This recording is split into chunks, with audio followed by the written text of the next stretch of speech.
This is a continuation of The Enchanted April by Elizabeth von Arnim, comprising chapters 7 through 9. Chapter 7. Their eyes followed her admiringly. They had no idea they had been snubbed. It was a disappointment, of course, to find she had forestalled them, and that they were not to have the happiness of preparing for her, of watching her face when she arrived and first saw everything. But there was still Mrs. Fisher. They would concentrate on Mrs. Fisher, and would watch her face instead only. Like everybody else, they would have preferred to watch Lady Caroline's. Perhaps, then, as Lady Caroline had talked of breakfast, they had better begin by going and having it, for there was too much to be done that day to spend any more time gazing at the scenery, servants to be interviewed, the house to be gone through and examined, and finally Mrs. Fisher's room to be got ready and adorned. They waved their hands gaily at Lady Caroline, who seemed absorbed in what she saw and took no notice, and turning away found the maidservant of the night before had come up silently behind them in cloth slippers with string soles. She was Francesca, the elderly parlour maid, who had been with the owner, he had said, for years, and whose presence made inventories unnecessary, and after wishing them good morning and hoping they had slept well, she told them breakfast was ready in the dining room on the floor below, and if they would follow her she would lead.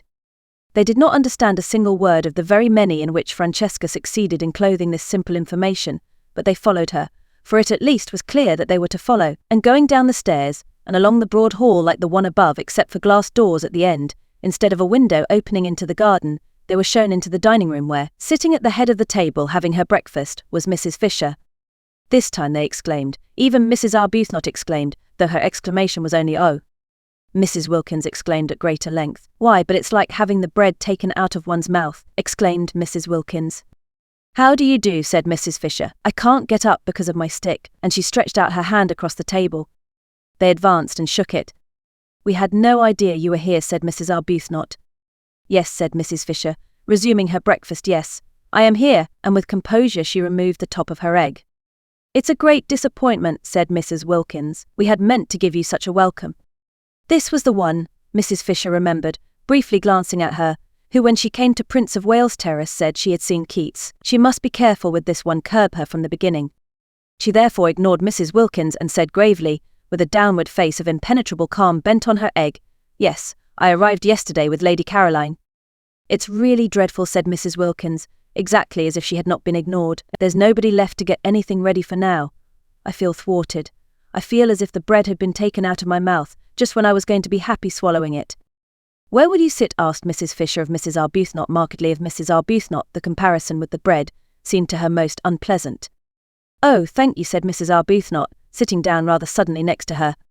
There were only two places she could sit down in, the places laid on either side of Mrs. Fisher. She therefore sat down in one, and Mrs. Wilkins sat down opposite her in the other. Mrs. Fisher was at the head of the table. Round her was grouped the coffee and the tea. Of course they were all sharing San Salvatore equally, but it was she herself and Lottie, Mrs. Arbuthnot mildly reflected, who had found it, who had had the work of getting it, who had chosen to admit Mrs. Fisher into it. Without them, she could not help thinking, Mrs. Fisher would not have been there. Morally, Mrs. Fisher was a guest. There was no hostess in this party, but supposing there had been a hostess, it would not have been Mrs. Fisher, nor Lady Caroline. It would have been either herself or Lottie. Mrs. Arbuthnot could not help feeling this as she sat down, and Mrs. Fisher, the hand which Ruskin had wrung suspended over the pots before her, inquired, "Tea or coffee?" She could not help feeling it even more definitely when Mrs. Fisher touched a small gong on the table beside her, as though she had been used to that gong and that table ever since she was little, and, on Francesca's appearing, bade her in the language of Dante bring more milk. There was a curious air about Mrs. Fisher, thought Mrs. Arbuthnot, of being in possession, and if she herself had not been so happy she would have perhaps minded. Mrs. Wilkins noticed it too, but it only made her discursive brain think of cuckoos. She would no doubt immediately have begun to talk of coos, incoherently, unrestrainably and deplorably, if she had been in the condition of nerves and shyness she was in last time she saw Mrs. Fisher. But happiness had done away with shyness. She was very serene. She could control her conversation. She did not have, horrified, to listen to herself saying things she had no idea of saying. When she began she was quite at her ease, and completely natural. The disappointment of not going to be able to prepare a welcome for Mrs. Fisher had evaporated at once, for it was impossible to go on being disappointed in heaven. Nor did she mind her behaving as hostess. What did it matter? You did not mind things in heaven. She and Mrs. Arbuthnot therefore sat down more willingly than they otherwise would have done, one on either side of Mrs. Fisher, and the sun, pouring through the two windows facing east across the bay, flooded the room, and there was an open door leading into the garden, and the garden was full of many lovely things, especially freesias. The delicate and delicious fragrance of the freesias came in through the door, and floated round Mrs. Wilkins's enraptured nostrils. Freesias in London were quite beyond her. Occasionally she went into a shop and asked what they cost, so as just to have an excuse for lifting up a bunch and smelling them, well knowing that it was something awful like a shilling for about 3 flowers. Here they were everywhere, bursting out of every corner and carpeting the rose beds. Imagine it, having Freesias to pick in armsful, if you wanted to, and with glorious sunshine flooding the room, and in your summer frock, and it's being only the 1st of April. I suppose you realise, don't you, that we've got to heaven, she said, beaming at Mrs. Fisher with all the familiarity of a fellow angel. They are considerably younger than I had supposed, thought Mrs. Fisher, and not nearly so plain, and she mused a moment, while she took no notice of Mrs. Wilkins's exuberance, on their instant and agitated refusal that day at Prince of Wales Terrace to have anything to do with the giving or the taking of references. Nothing could affect her, of course nothing that anybody did. She was far too solidly seated in respectability. At her back stood massively, in a tremendous row, those 3 great names she had offered, and they were not the only ones she could turn to for support and countenance. Even if these young women, she had no grounds for believing the one out in the garden to be really Lady Caroline Dester. She had merely been told she was. Even if these young women should all turn out to be what Browning used to call, how well she remembered his amusing and delightful way of putting things, fly by nights. What could it possibly, or in any way, matter to her? Let them fly by night, if they wished. One was not 65 for nothing. In any case, there would only be 4 weeks of it, at the end of which she would see no more of them. And in the meanwhile there were plenty of places where she could sit quietly away from them and remember. Also there was her own sitting room, a charming room, all honey-coloured furniture and pictures, with windows to the sea towards Genoa, and a door opening onto the battlements. The house possessed 2 sitting rooms, and she had explained to that pretty creature Lady Caroline, certainly a pretty creature, whatever else she was. Tennyson would have enjoyed taking her for blows on the Downs, who had seemed inclined to appropriate the honey-coloured one, that she needed some little refuge entirely to herself because of her stick. Nobody wants to see an old woman hobbling about everywhere, she had said. I shall be quite content to spend much of my time by myself in here, or sitting out on these convenient battlements. And she had a very nice bedroom. To it looked 2 ways, across the bay to the morning sun. She liked the morning sun, and onto the garden. There were only 2 of these bedrooms with cross views in the house, she and Lady Caroline had discovered, and they were by far the airiest. They each had 2 beds in them, and she and Lady Caroline had had the extra beds taken out at once, and put into 2 of the other rooms in. This way there was much more space and comfort. Lady Caroline, indeed, had turned hers into a bed-sitting room, with the sofa out of the bigger drawing-room, and the writing table, and the most comfortable chair. But she herself had not had to do that, because she had her own sitting-room, equipped with what was necessary.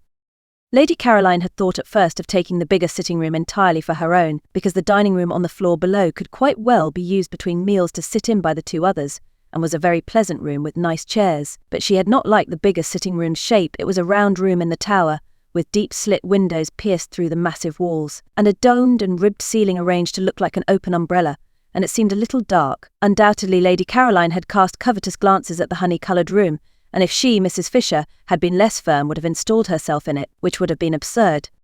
I hope, said Mrs. Arbuthnot, smilingly making an attempt to convey to Mrs. Fisher that though she, Mrs. Fisher, might not be exactly a guest, she certainly was not in the very least a hostess. Your room is comfortable.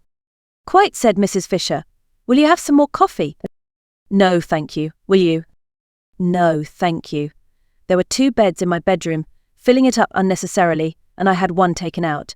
It has made it much more convenient. Oh, that's why I've got 2 beds in my room, exclaimed Mrs. Wilkins, illuminated. The second bed in her little cell had seemed an unnatural, an inappropriate object from the moment she saw it. I gave no directions, said Mrs. Fisher, addressing Mrs. Arbuthnot. I merely asked Francesca to remove it. I have 2 in my room as well, said Mrs. Arbuthnot. Your second one must be Lady Caroline's. She had hers removed too, said Mrs. Fisher. It seems foolish to have more beds in a room there are occupiers. But we haven't got any husbands here either, said Mrs. Wilkins, and I don't see any use in extra beds in one's room if one hasn't got husbands to put in them. Can't we have them taken away too? Beds, said Mrs. Fisher coldly, cannot be removed from one room after another. They must remain somewhere. Mrs. Wilkins's remark seemed to Mrs. Fisher persistently unfortunate. Each time she opened her mouth she said something best left unsaid. Loose talk about husbands had never in Mrs. Fisher's circle been encouraged. In the 80s, when she chiefly flourished, husbands were taken seriously as the only real obstacles to sin. Beds too, if they had to be mentioned, were approached with caution, and a decent reserve prevented them, and husbands ever being spoken of in the same breath. She turned more markedly than ever to Mrs. Arbuthnot. Do let me give you a little more coffee, she said. No, thank you. But won't you have some more? No, indeed. I never have more than 2 cups at breakfast. Would you like an orange? No, thank you, would you? No, I don't eat fruit at breakfast. It is an American fashion which I am too old now to adopt. Have you had all you want? Quite. Have you? Mrs. Fisher paused before replying. Was this a habit? This trick of answering a simple question with the same question? If so, it must be curbed, for no one could live for 4 weeks in any real comfort with somebody who had a habit. She glanced at Mrs. Arbuthnot, and her parted hair and gentle brow reassured her. No, it was accident, not habit, that had produced those echoes. She could as soon imagine a dove having tiresome habits as Mrs. Arbuthnot. Considering her, she thought what a splendid wife she would have been for poor Carlyle. So much better than that horrid clever Jane. She would have soothed him. Then shall we go, she suggested. Let me help you up, said Mrs. Arbuthnot, all consideration. Oh, thank you, I can manage perfectly. It's only sometimes that my stick prevents me. Mrs. Fisher got up quite easily. Mrs. Arbuthnot had hovered over her for nothing. I'm going to have one of these gorgeous oranges, said Mrs. Wilkins, staying where she was, and reaching across to a black bowl piled with them. Rose, how can you resist them? Look, have this one. Do have this beauty, and she held out a big one. No, I'm going to see to my duties, said Mrs. Arbuthnot, moving towards the door. You'll forgive me for leaving you, won't you? She added politely to Mrs. Fisher. Mrs. Fisher moved towards the door too quite easily, almost quickly. Her stick did not hinder her at all. She had no intention of being left with Mrs. Wilkins. What time would you like to have lunch? Mrs. Arbuthnot asked her, trying to keep her head, as at least a non-guest, if not precisely a hostess, above water. Lunch, said Mrs. Fisher, is at 12:30. You shall have it at 12:30, then said Mrs. Arbuthnot. I'll tell the cook. It will be a great struggle, she continued, smiling, but I've brought a little dictionary. The cook, said Mrs. Fisher, knows. Oh, said Mrs. Arbuthnot. Lady Caroline has already told her, said Mrs. Fisher. Oh, said Mrs. Arbuthnot again. Yes, Lady Caroline speaks the kind of Italian cooks understand. I am prevented going into the kitchen because of my stick, and even if I were able to go, I fear I shouldn't be understood. But began Mrs. Arbuthnot. But it's too wonderful, Mrs. Wilkins finished for her from the table, delighted with these unexpected simplifications in her and Rose's lives. Why, we've got positively nothing to do here, either of us, except just be happy. You wouldn't believe, she said, turning her head and speaking straight to Mrs. Fisher, portions of orange in either hand, how terribly good Rose and I have been for years without stopping, and how much now we need a perfect rest. And Mrs. Fisher, going without answering her out of the room, said to herself, she shall be curbed. Chapter 8. Presently, when Mrs. Wilkins and Mrs. Arbuthnot, unhampered by any duties, wandered out and down the worn stone steps, and under the pergola into the lower garden, Mrs. Wilkins said to Mrs. Arbuthnot, who seemed pensive, Don't you see that if somebody else does the ordering it frees us? Mrs. Arbuthnot said she did see, but nevertheless she thought it rather silly to have everything taken out of their hands. I love things to be taken out of my hands, said Mrs. Wilkins. But we found San Salvatore, said Mrs. Arbuthnot, and it is rather silly that Mrs. Fisher should behave as if it belonged only to her. What is rather silly, said Mrs. Wilkins with much serenity, is to mind. I can't see the least point in being in authority at the price of one's liberty.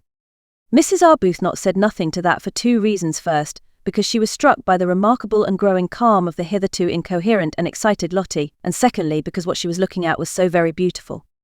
All down the stone steps on either side were periwinkles in full flower, and she could now see what it was that had caught at her the night before and brushed, wet and scented, across her face. It was wistaria. Wistaria and sunshine, she remembered the advertisement. Here indeed were both in profusion. The wistaria was tumbling over itself in its excess of life, its prodigality of flowering, and where the pergola ended the sun blazed on scarlet geraniums, bushes of them, and nasturtiums in great heaps, and marigolds so brilliant that they seemed to be burning, and red and pink snapdragons, all outdoing each other in bright, fierce colour. The ground behind these flaming things dropped away in terraces to the sea, each terrace a little orchard, where among the olives grew vines on trellises, and fig trees and peach trees, and cherry trees. The cherry trees and peach trees were in blossom lovely showers of white and deep rose colour. Among the trembling delicacy of the olives the fig leaves were just big enough to smell of figs. The vine buds were only beginning to show, and beneath these trees were groups of blue and purple irises, and bushes of lavender, and grey, sharp cactuses, and the grass was thick with dandelions and daisies, and right down at the bottom was the sea. Colour seemed flung down anyhow, anywhere every sort of colour, piled up in heaps, pouring along in rivers. The periwinkles looked exactly as if they were being poured down each side of the steps, and flowers that grow only in borders in England, proud flowers keeping themselves to themselves over there, such as the great blue irises and the lavender, were being jostled by small, shining common things like dandelions and daisies and the white bells of the wild onion, and only seemed the better and the more exuberant for it. They stood looking at this crowd of loveliness, this happy jumble, in silence. No, it didn't matter what Mrs. Fisher did not hear, not in such beauty. Mrs. Arbuthnot's discomposure melted out of her, in the warmth and light of what she was looking at, of what to her was a manifestation, an entirely new side of God. How could one be discomposed? If only Frederick were with her, seeing it too, seeing as he would have seen it when first they were lovers, in the days when he saw what she saw and loved what she loved. She sighed. "You mustn't sigh in heaven," said Mrs. Wilkins. "One doesn't." "I was thinking how one longs to share this with those one loves," said Mrs. Arbuthnot. "You mustn't long in heaven," said Mrs. Wilkins. "You're supposed to be quite complete there. And it is heaven, isn't it, Rose? See how everything has been let in together, the dandelions and the irises, the vulgar and the superior, me and Mrs. Fisher all welcome, all mixed up anyhow, and also visibly happy and enjoying ourselves." "Mrs. Fisher doesn't seem happy, not visibly, anyhow," said Mrs. Arbuthnot, smiling. "She'll begin soon, you'll see." Mrs. Arbuthnot said she didn't believe that after a certain age people began anything. Mrs. Wilkins said she was sure no one, however old and tough, could resist the effects of perfect beauty. Before many days, perhaps only hours, they would see Mrs. Fisher bursting out into every kind of exuberance. "I'm quite sure," said Mrs. Wilkins, "that we've got to heaven, and once Mrs. Fisher realizes that that's where she is, she's bound to be different. You'll see, she'll leave off being ossified, and go all soft and able to stretch, and we shall get quite why. I shouldn't be surprised if we get quite fond of her." The idea of Mrs. Fisher bursting out into anything, she who seemed so particularly firmly fixed inside her buttons, made Mrs. Arbuthnot laugh. She condoned Lottie's loose way of talking of heaven, because in such a place, on such a morning, condonation was in the very air. Besides, what an excuse there was. And Lady Caroline, sitting where they had left her before breakfast on the wall, peeped over when she heard laughter, and saw them standing on the path below, and thought what a mercy it was they were laughing down there, and had not come up and done it round her. She disliked jokes at all times, but in the morning she hated them, especially close up, especially crowding in her ears. She hoped the originals were on their way out for a walk, and not on their way back from one. They were laughing more and more. What could they possibly find to laugh at? She looked down on the tops of their heads with a very serious face, for the thought of spending a month with laughers was a grave one, and they, as though they felt her eyes, turned suddenly and looked up. The dreadful geniality of those women. She shrank away from their smiles and wavings, but she could not shrink out of sight without falling into the lilies. She neither smiled nor waved back, and turning her eyes to the more distant mountains, surveyed them carefully till the two, tired of waving, moved away along the path, and turned the corner and disappeared. This time they both did notice that they had been met with, at least, unresponsiveness. "If we weren't in heaven," said Mrs. Wilkins serenely, "I should say we had been snubbed, but as nobody snubs anybody there, of course we can't have been." "Perhaps she is unhappy," said Mrs. Arbuthnot. "Whatever it is, she'll get over it here," said Mrs. Wilkins with conviction. "We must try and help her," said Mrs. Arbuthnot. "Oh, but nobody helps anybody in heaven. That's finished with. You don't try to be or do, you simply are." Well, Mrs. Arbuthnot wouldn't go into that, not here, not today. The vicar, she knew, would have called Lottie's talk levity, if not profanity. How old he seemed from here, an old vicar. They left the path, and clambered down the olive terraces, down and down, to where at the bottom the warm, sleepy sea heaved gently among the rocks. There a pine tree grew close to the water, and they sat under it, and a few yards away was a fishing boat lying motionless and green-bellied on the water. The ripples of the sea made little gurgling noises at their feet. They screwed up their eyes to be able to look into the blaze of light beyond the shade of their tree, the hot smell from the pine needles and from the cushions of wild thyme that padded the spaces between the rocks, and sometimes a smell of pure honey from a clump of warm irises up behind them in the sun, puffed across their faces. Very soon Mrs. Wilkins took her shoes and stockings off, and let her feet hang in the water. After watching her a minute, Mrs. Arbuthnot did the same. Their happiness was then complete. Their husbands would not have known them. They left off talking. They ceased to mention heaven. They were just cups of acceptance. Meanwhile Lady Caroline, on her wall, was considering her position. The garden on the top of the wall was a delicious garden, but its situation made it insecure and exposed to interruptions. At any moment the others might come and want to use it, because both the hall and the dining room had doors opening straight into it. Perhaps, thought Lady Caroline, she could arrange that it should be solely hers. Mrs. Fisher had the battlements, delightful with flowers, and a watch-tower all to herself, besides having snatched the one really nice room in the house. There were plenty of places the originals could go to. She had herself seen at least 2 other little gardens, while the hill the castle stood on was itself a garden, with walks and seats. Why should not this one spot be kept exclusively for her? She liked it best of all. It had the Judas tree and an umbrella pine. It had the freesias and the lilies. It had a tamarisk beginning to flush pink. It had the convenient low wall to sit on. It had from each of its three sides the most amazing views: to the east the bay and mountains, to the north the village across the tranquil clear green water of the little harbour, and the hills dotted with white houses and orange groves, and to the west was the thin thread of land by which San Salvatore was tied to the mainland, and then the open sea and the coastline beyond Genoa, reaching away into the blue dimmerness of France. Yes, she would say she wanted to have this entirely to herself. How obviously sensible, if each of them had their own special place to sit in apart. It was essential to her comfort that she should be able to be apart, left alone, not talked to. The others ought to like it best too. Why heard? One had enough of that in England, with one's relations and friends, the numbers of them, pressing on one continually. Having successfully escaped them for 4 weeks, why continue? And with persons having no earthly claim on one to herd. She lit a cigarette. She began to feel secure. Those two had gone for a walk. There was no sign of Mrs. Fisher. How very pleasant this was. Somebody came out through the glass doors, just as she was drawing a deep breath of security. Surely it couldn't be Mrs. Fisher, wanting to sit with her. Mrs. Fisher had her battlements. She ought to stay on them, having snatched them. It would be too tiresome if she wouldn't, and wanted not only to have them in her sitting room, but to establish herself in this garden as well. No, it wasn't Mrs. Fisher, it was the cook. She frowned. Was she going to have to go on ordering the food? Surely one or other of those two waving women would do that now.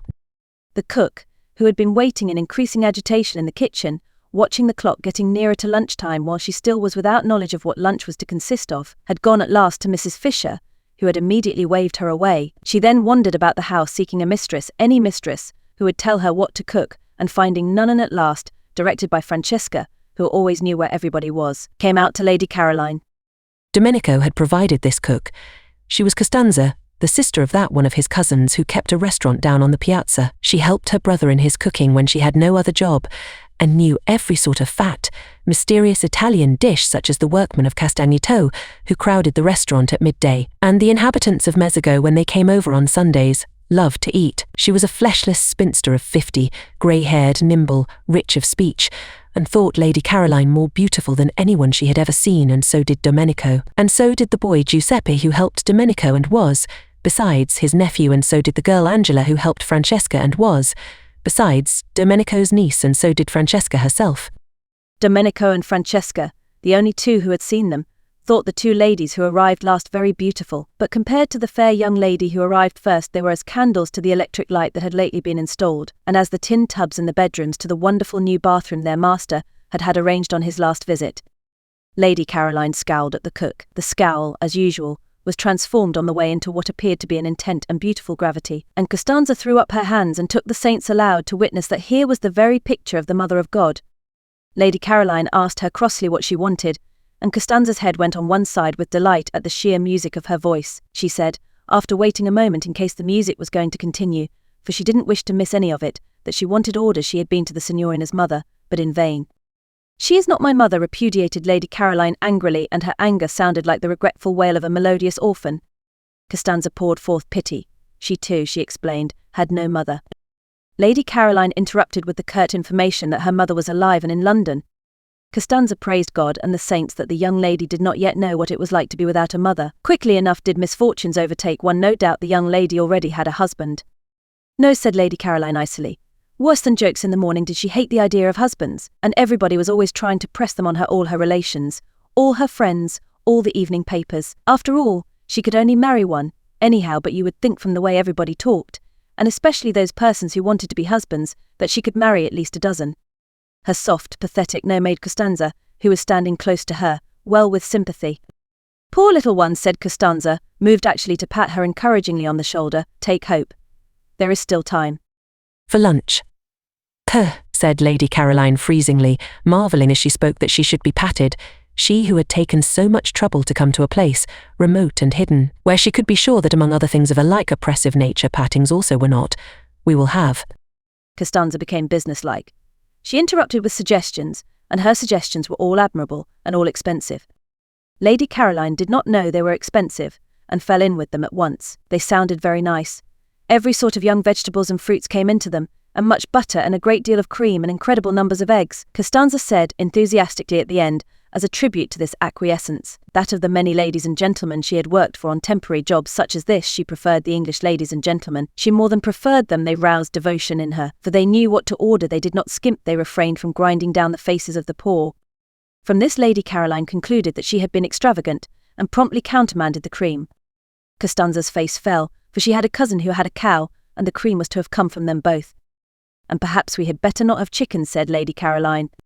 Costanza's face fell more, for her brother at the restaurant kept chickens in his backyard, and many of them were ready for killing. "Also, do not order strawberries till I have consulted with the other ladies," said Lady Caroline, remembering that it was only the 1st of April, and that perhaps people who lived in Hampstead might be poor indeed, must be poor, or why live in Hampstead? "It is not I who am mistress here." "Is it the old one?" asked Costanza, her face very long. "No," said Lady Caroline. "Which of the other two ladies is it?" "Neither," said Lady Caroline.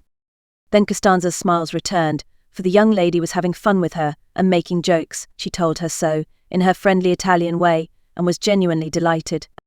"I never make jokes," said Lady Caroline briefly. "You had better go, or lunch will certainly not be ready by 12:30. And these curt words came out sounding so sweet that Costanza felt as if kind compliments were being paid her, and forgot her disappointment about the cream and the chickens, and went away all gratitude and smiles. "This," thought Lady Caroline, "will never do. I haven't come here to housekeep, and I won't." She called Costanza back. Costanza came running. The sound of her name in that voice enchanted her. "I have ordered the lunch for today," said Lady Caroline, with the serious angel face that was hers when she was annoyed, "and I have also ordered the dinner, but from now on you will go to one of the other ladies for orders. I give no more." The idea that she would go on giving orders was too absurd. She never gave orders at home. Nobody there dreamed of asking her to do anything. That such a very tiresome activity should be thrust upon her here, simply because she happened to be able to talk Italian, was ridiculous. Let the originals give orders if Mrs. Fisher refused to. Mrs. Fisher, of course, was the one nature intended for such a purpose. She had the very air of a competent housekeeper. Her clothes were the clothes of a housekeeper. And so was the way she did her hair. Having delivered herself of her ultimatum with an acerbity that turned sweet on the way, and accompanied it by a peremptory gesture of dismissal that had the grace and loving kindness of a benediction, it was annoying that Costanza should only stand still with her head on one side gazing at her in obvious delight. "Oh, go away!" exclaimed Lady Caroline in English, suddenly exasperated. There had been a fly in her bedroom that morning which had stuck just as Costanza was sticking only one, but it might have been a myriad. It was so tiresome from daylight on. It was determined to settle on her face, and she was determined it should not. Its persistence was uncanny. It woke her, and would not let her go to sleep again. She hit at it, and it eluded her without fuss or effort, and with an almost visible blandness, and she had only hit herself. It came back again instantly, and with a loud buzz alighted on her cheek. She hit at it again, and hurt herself, while it skimmed gracefully away. She lost her temper, and sat up in bed and waited, watching to hit at it and kill it. She kept on hitting at it at last with fury, and with all her strength, as if it were a real enemy deliberately trying to madden her, and it elegantly skimmed in and out of her blows, not even angry, to be back again the next instant. It succeeded every time in getting onto her face, and was quite indifferent how often it was driven away. That was why she had dressed, and come out so early. Francesca had already been told to put a net over her bed, for she was not going to allow herself to be annoyed twice like that. People were exactly like flies. She wished there were nets for keeping them off too. She hit at them with words and frowns, and like the fly they slipped between her blows and were untouched. Worse than the fly, they seemed unaware that she had even tried to hit them. The fly at least did for a moment go away. With human beings, the only way to get rid of them was to go away herself. That was what, so tired she had done this April, and having got here, having got close up to the details of life at San Salvatore, it appeared that here too she was not to be let alone. Viewed from London, there had seemed to be no details. San Salvatore from there seemed to be an empty, a delicious blank. Yet, after only 24 hours of it, she was discovering that it was not a blank at all, and that she was having to ward off as actively as ever. Already she had been much stuck to. Mrs. Fisher had stuck nearly the whole of the day before, and this morning there had been no peace, not 10 minutes uninterruptedly alone. Costanza, of course, had finally to go because she had to cook, but hardly had she gone before Domenico came. He came to water and tie up. That was natural, since he was the gardener, but he watered and tied up all the things that were nearest to her. He hovered closer, and closer he watered to excess. He tied plants that were as straight and steady as arrows. Well, at least he was a man, and therefore not quite so annoying, and his smiling good morning was received with an answering smile upon which Domenico forgot his family, his wife, his mother, his grown-up children and all his duties, and only wanted to kiss the young lady's feet. He could not do that, unfortunately, but he could talk while he worked, and talk he did voluminously, pouring out every kind of information, illustrating what he said with gestures so lively that he had to put down the watering pot, and thus delay the end of the watering. Lady Caroline bore it for a time, but presently was unable to bear it, and as he would not go, and she could not tell him to, seeing that he was engaged in his proper work, once again it was she who had to. She got off the wall and moved to the other side of the garden, where in a wooden shed were some comfortable low cane chairs. All she wanted was to turn one of these round with its back to Domenico and its front to the sea towards Genoa. Such a little thing to want! One would have thought she might have been allowed to do that unmolested, but he, who watched her every movement, when he saw her approaching the chairs, darted after her, and seized one, and asked to be told where to put it. Would she never get away from being waited on, being made comfortable, being asked where she wanted things put, having to say thank you? She was short with Domenico, who instantly concluded the sun had given her a headache, and ran in and fetched her a sunshade, and a cushion and a footstool, and was skilful, and was wonderful, and was one of nature's gentlemen. She shut her eyes in a heavy resignation. She could not be unkind to Domenico. She could not get up and walk indoors as she would have done if it had been one of the others. Domenico was intelligent and very competent. She had at once discovered that it was he who really ran the house, who really did everything, and his manners were definitely delightful, and he undoubtedly was a charming person. It was only that she did so much long to be let alone. If only she could be left quite quiet for this 1 month. She felt that she might perhaps make something of herself after all. She kept her eyes shut, because then he would think she wanted to sleep and would go away. Domenico's romantic Italian soul melted within him at the sight, for having her eyes shut was extraordinarily becoming to her. He stood entranced, quite still, and she thought he had stolen away, so she opened them again. No, there he was, staring at her. Even he. There was no getting away from being stared at. "I have a headache," she said, shutting them again. "It is the sun," said Domenico, and sitting on the wall without a hat. "I wish to sleep." "Si, signorina," he said sympathetically, and went softly away. She opened her eyes with a sigh of relief. The gentle closing of the glass doors showed her that he had not only gone quite away but had shut her out in the garden, so that she should be undisturbed. Now perhaps she would be alone till lunch-time. It was very curious, and no one in the world could have been more surprised than she herself, but she wanted to think. She had never wanted to do that before. Everything else that it is possible to do without too much inconvenience she had either wanted to do or had done at one period or another of her life. But not before had she wanted to think. She had come to San Salvatore with the single intention of lying comatose for 4 weeks in the sun, somewhere where her parents and friends were not, lapped in forgetfulness, stirring herself only to be fed, and she had not been there more than a few hours when this strange new desire took hold of her. There had been wonderful stars the evening before, and she had gone out into the top garden after dinner, leaving Mrs. Fisher alone over her nuts and wine, and, sitting on the wall at the place where the lilies crowded their ghost heads, she had looked out into the gulf of the night, and it had suddenly seemed as if her life had been a noise all about nothing. She had been intensely surprised.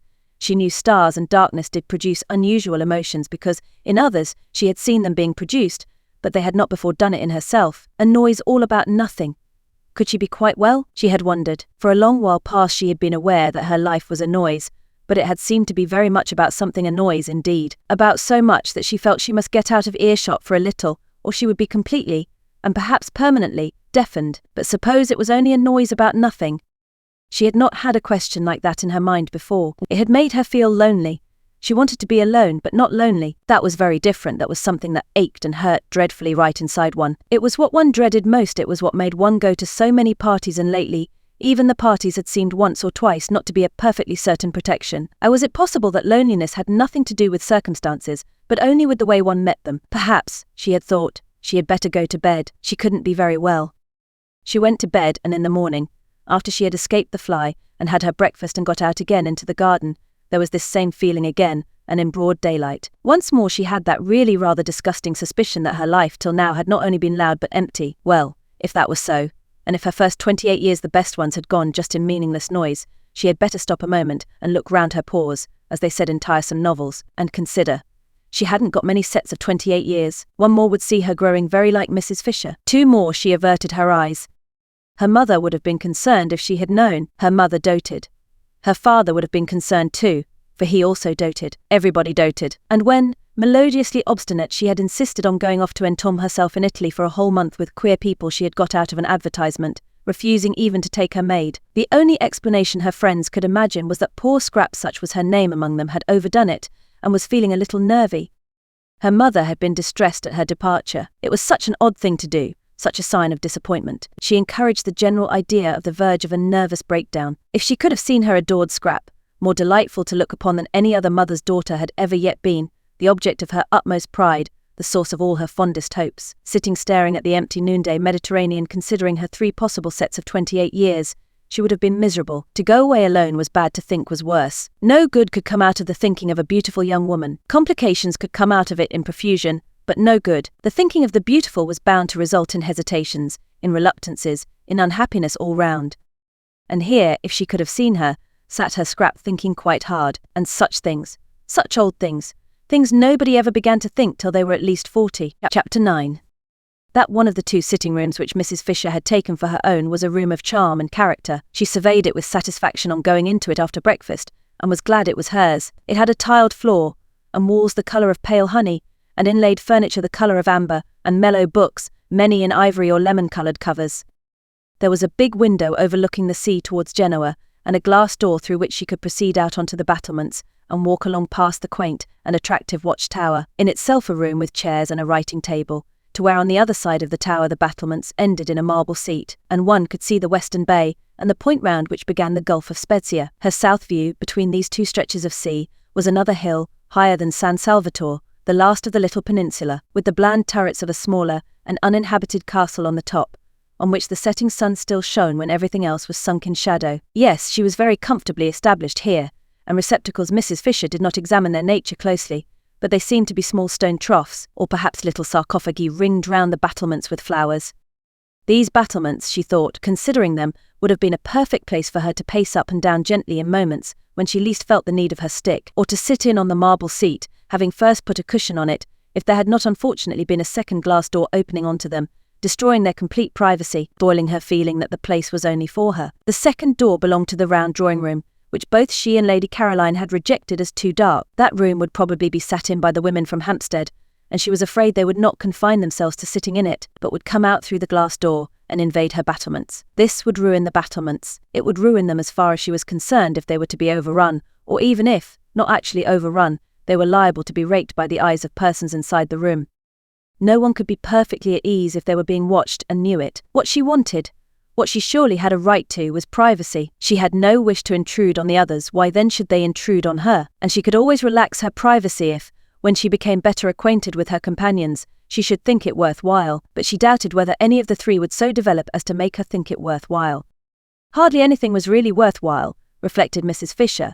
Except the past. It was astonishing. It was simply amazing, the superiority of the past to the present. Those friends of hers in London, solid persons of her own age, knew the same past that she knew, could talk about it with her, could compare it as she did with the tinkling present, and in remembering great men forget for a moment the trivial and barren young people who still, in spite of the war, seemed to litter the world in such numbers. She had not come away from these friends, these conversable ripe friends, in order to spend her time in Italy chatting with 3 persons of another generation and defective experience. She had come away merely to avoid the treacheries of a London April. It was true what she had told the 2 who came to Prince of Wales Terrace, that all she wished to do at San Salvatore was to sit by herself in the sun and remember.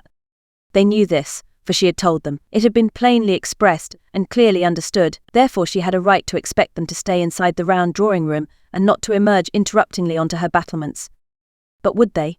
The doubt spoilt her morning. It was only towards lunchtime that she saw a way to be quite safe, and ringing for Francesca, bade her, in slow and majestic Italian, shut the shutters of the glass door of the round drawing-room, and then, going with her into the room, which had become darker than ever in consequence, but also Mrs. Fisher observed to Francesca, who was being voluble, would because of this very darkness remain agreeably cool, and after all there were the numerous slit windows in the walls to let in light, and it was nothing to do with her if they did not let it in. She directed the placing of a cabinet of curios across the door on its inside. This would discourage egress.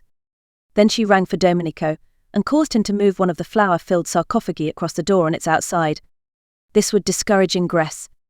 No one, said Domenico, hesitating, will be able to use the door. No one, said Mrs. Fisher firmly, will wish to. She then retired to her sitting-room, and from a chair placed where she could look straight onto them, gazed at her battlements, secured to her now completely, with calm pleasure. Being here, she reflected placidly, was much cheaper than being in an hotel, and if she could keep off the others, immeasurably more agreeable. She was paying for her rooms, extremely pleasant rooms, now that she was arranged in them PS3 a week, which came to about 8 shillings a day, battlements, watchtower and all. Where else abroad could she live as well for so little, and have as many baths as she liked, for 8 shillings a day? Of course she did not yet know what her food would cost, but she would insist on carefulness over that, though she would also insist on its being carefulness combined with excellence. The two were perfectly compatible if the caterer took pains. The servants' wages, she had ascertained, were negligible, owing to the advantageous exchange, so that there was only the food to cause her anxiety. If she saw signs of extravagance, she would propose that they each hand over a reasonable sum every week to Lady Caroline, which should cover the bills, any of it that was not used to be returned, and if it were exceeded, the loss to be borne by the caterer. Mrs. Fisher was well off, and had the desire for comforts proper to her age, but she disliked expenses. So well off was she that, had she so chosen, she could have lived in an opulent part of London and driven from it, and to it in a Rolls-Royce. She had no such wish. It needed more vitality than went with true comfort to deal with a house in an opulent spot and a Rolls-Royce. Worries attended such possessions, worries of every kind, crowned by bills. In the sober gloom of Prince of Wales Terrace she could obscurely enjoy inexpensive yet real comfort, without being snatched at by predatory men servants or collectors for charities, and a taxi stand was at the end of the road. Her annual outlay was small. The house was inherited, death had furnished it for her. She trod in the dining room on the Turkey carpet of her father's. She regulated her day by the excellent black marble clock on the mantelpiece, which she remembered from childhood. Her walls were entirely covered by the photographs her illustrious deceased friends had given either herself or her father, with their own handwriting across the lower parts of their bodies, and the windows, shrouded by the maroon curtains of all her life, were decorated besides with the selfsame aquariums to which she owed her first lessons in sea lore, and in which still swam slowly the goldfishes of her youth. Were they the same goldfish?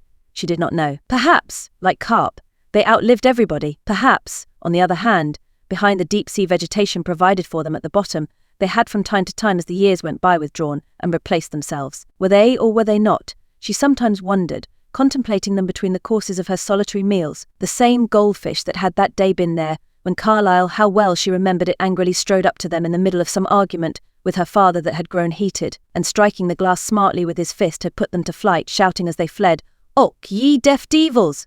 Och, ye lucky deaf devils! Ye can't hear anything of the blasted blethering, doddering, glykit full stuff yer meister talks, can ye?" or words to that effect.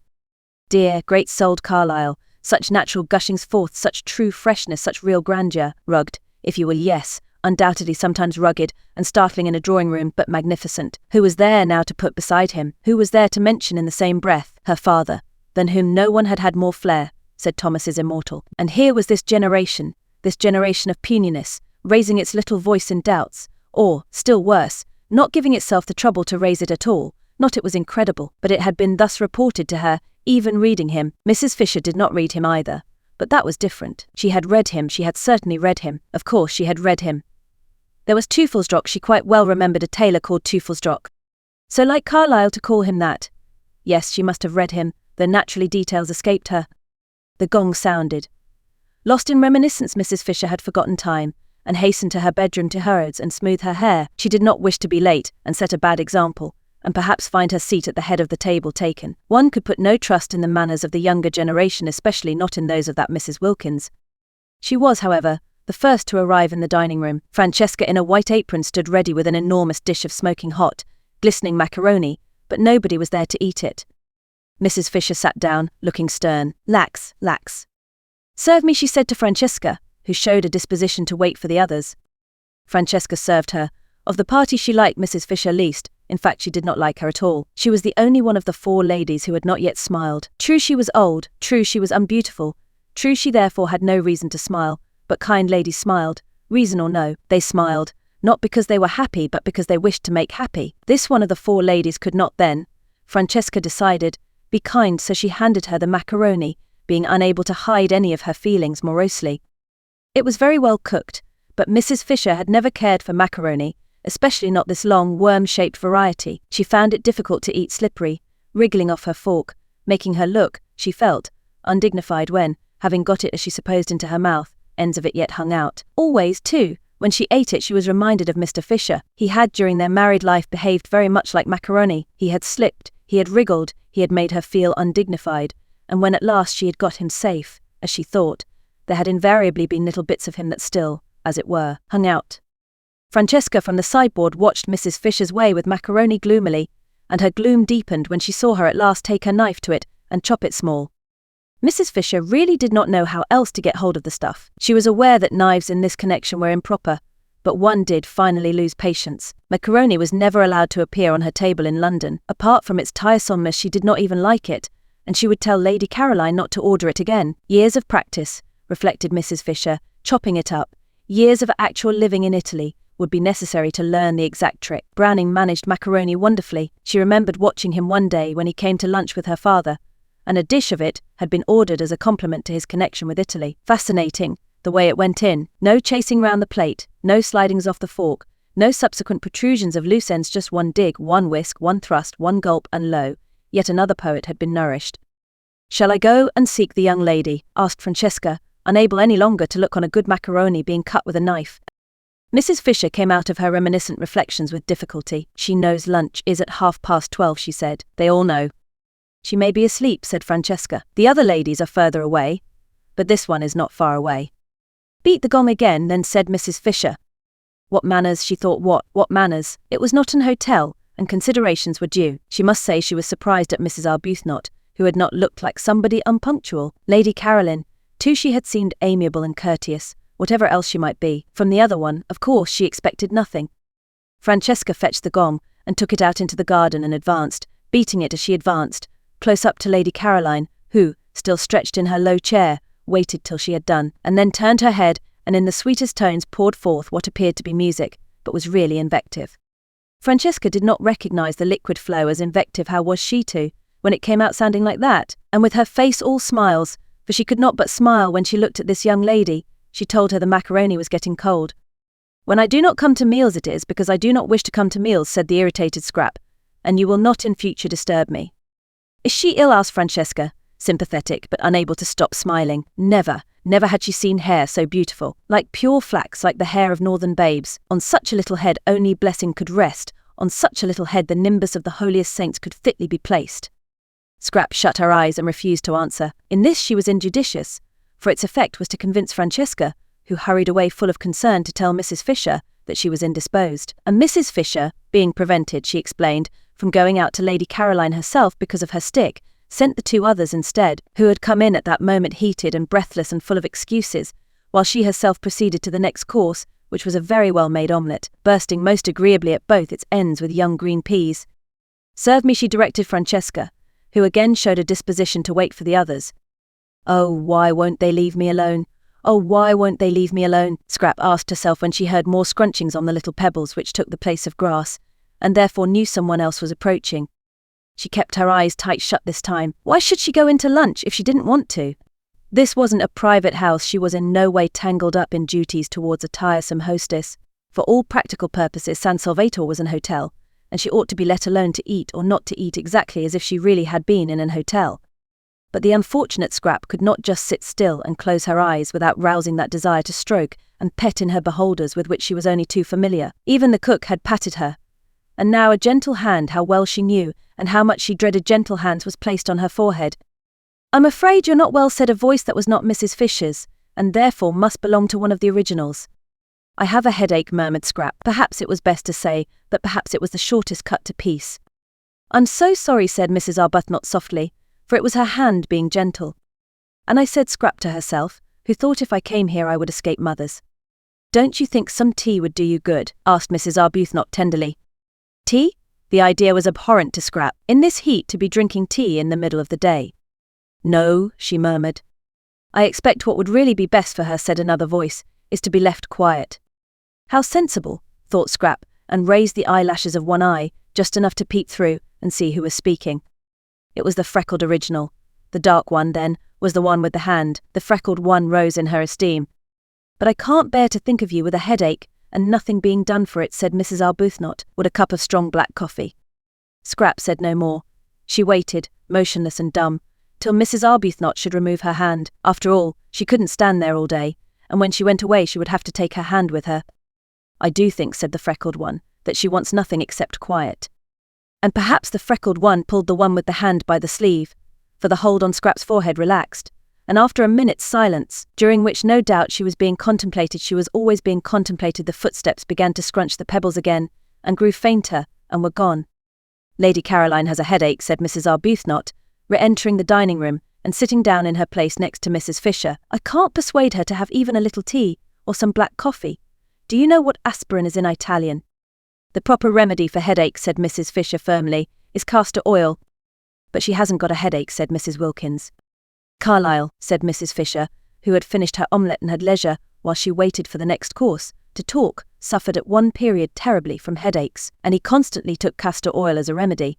He took it, I should say, almost to excess, and called it, I remember, in his interesting way, the oil of sorrow. My father said it coloured for a time his whole attitude to life, his whole philosophy. But that was because he took too much. What Lady Caroline wants is one dose, and one only. It is a mistake to keep on taking castor oil. Do you know the Italian for it? Asked Mrs. Arbuthnot. Ah, that I'm afraid I don't. However, she would know. You can ask her. But she hasn't got a headache, repeated Mrs. Wilkins, who was struggling with the macaroni. She only wants to be let alone. They both looked at her. The word shovel crossed Mrs. Fisher's mind in connection with Mrs. Wilkins's actions at that moment. Then why should she say she has asked Mrs. Arbuthnot? Because she is still trying to be polite. Soon she won't try. When the place has got more into her, she'll really be it, without trying. Naturally. Lottie, you see, explained Mrs. Arbuthnot, smiling to Mrs. Fisher, who sat waiting with a stony patience for her next course, delayed because Mrs. Wilkins would go on trying to eat the macaroni, which must be less worth eating than ever now that it was cold. Lottie, you see, has a theory about this place. But Mrs. Fisher had no wish to hear any theory of Mrs. Wilkins's. I am sure I don't know, she interrupted, looking severely at Mrs. Wilkins, why you should assume Lady Caroline is not telling the truth. I don't assume I know, said Mrs. Wilkins.